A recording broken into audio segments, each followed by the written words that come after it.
Orang yang berzikir itu ada tingkatan-tingkatannya. Jadi orang yang berzikir ada tingkatan-tingkatannya. Tingkatan orang yang berzikir yang paling rendah, ini paling rendah, yaitu mereka yang berzikir karena kewajiban. Ini kita tidak bicarakan yang berzikir dengan tujuan yang tidak baik, karena ada juga yang zikir dengan tujuan yang tidak baik. Kita tidak bicarakan itu. Kita bicarakan orang yang berzikir dengan tujuan yang baik. Orang yang berzikir dengan tujuan yang baik bertingkat-tingkat. Yang paling rendah dia berzikir karena menganggap itu adalah kewajiban. Oh, saya ini hambanya Allah, terus Allah memerintahkan saya untuk berzikir. Banyak sekali ayat Al-Quran. Tadi sudah bacakan diantaranya. Ya ayyuhallazina amanu uzkurullaha zikran katsiran. Ya karena Allah menyuruh saya untuk berzikir, maka saya wajib untuk melaksanakan itu. Jadi dia berzikir semata-mata karena memandang itu adalah kewajibannya kepada Allah SWT. Itu baik Pak, tapi ini terlalu rendah kalau kita zikir hanya karena kewajiban. Kalau melakukan sesuatu itu hanya karena kewajiban, kadang-kadang muncul rasa keterpaksaan, kewajiban. Ya namanya kewajiban sering muncul itu rasa keterpaksaan. Kalau kita berzikir hanya karena kewajiban, maka kita sering merasakan kelelahan dan kecapean. Orang lama-lama berzikir 1 jam 2 jam, cukuplah, udah capek nih zikirnya. Ya.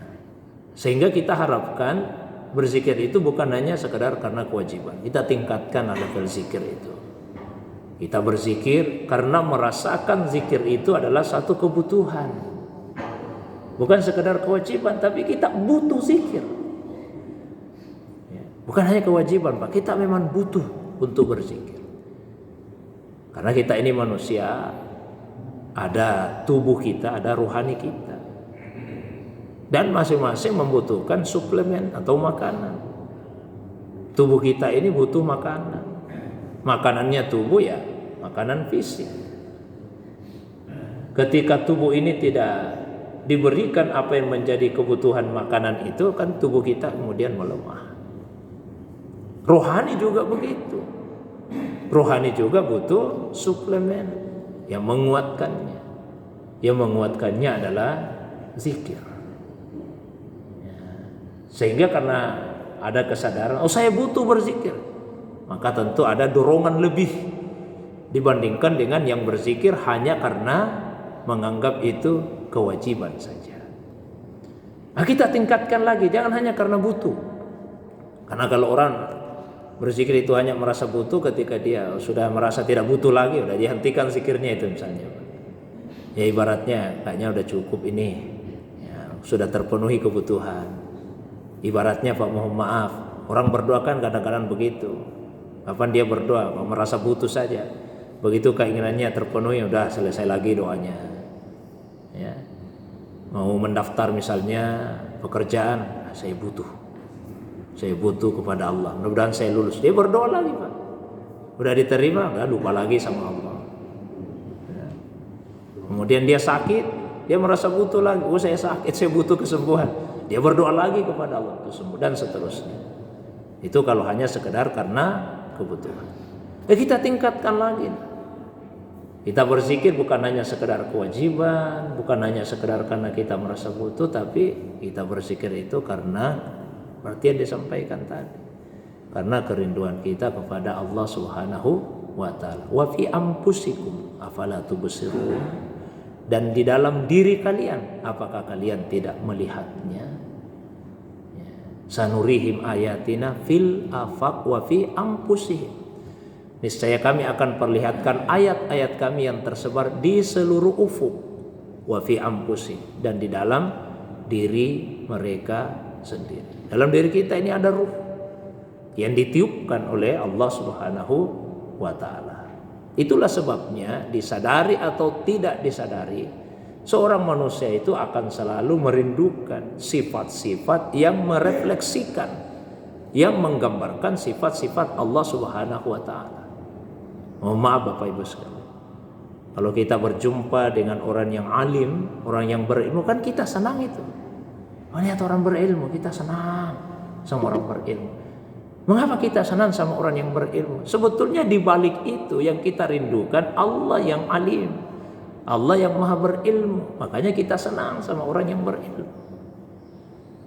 Ketika kita misalnya melihat orang yang berperilaku terhormat, tutur katanya mulia, tindakannya agung, kita senang sama orangnya seperti itu.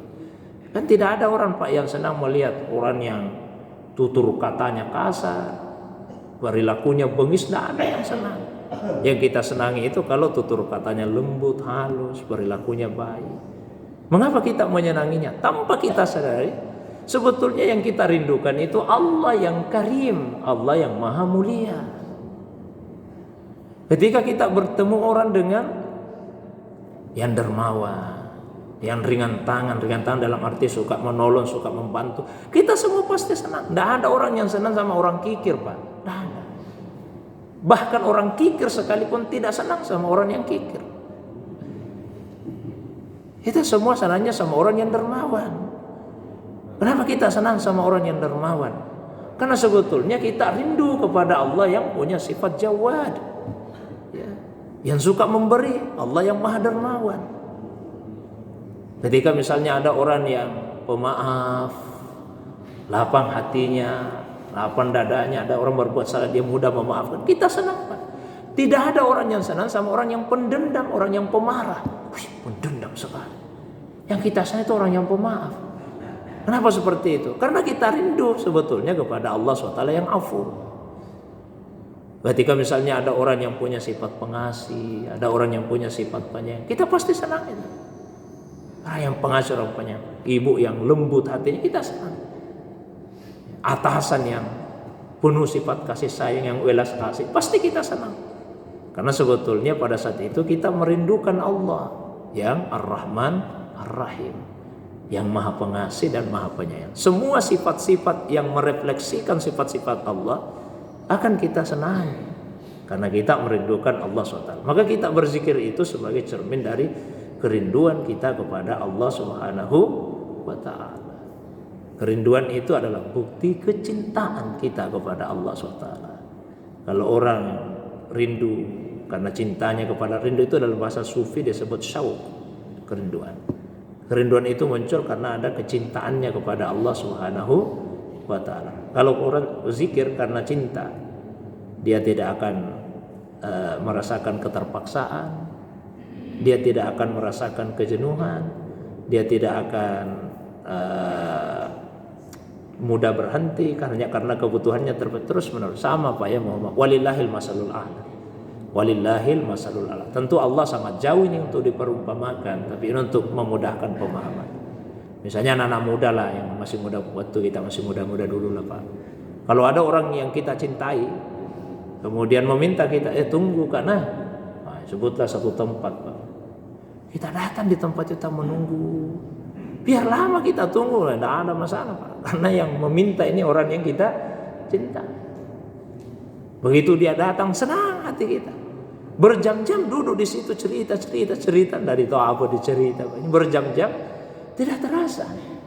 Tapi coba kalau kita duduk sama orang yang kita tidak senang, 5 menit itu terasa berjam-jam. Lamanya ini.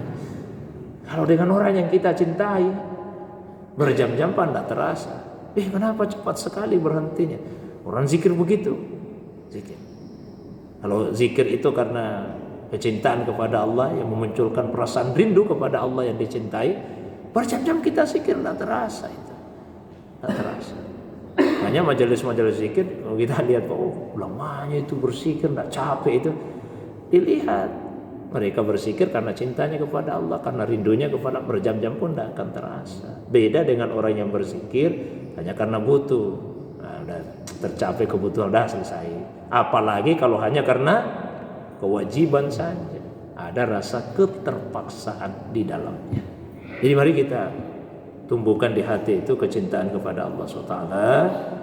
Kita rindu kepada Allah, sehingga dari kecintaan dan kerinduan tersebut memotivasi kita untuk selalu berzikir kepada Allah Subhanahu wa ta'ala. Demikian Pak. Wallahu a'lam bishawab.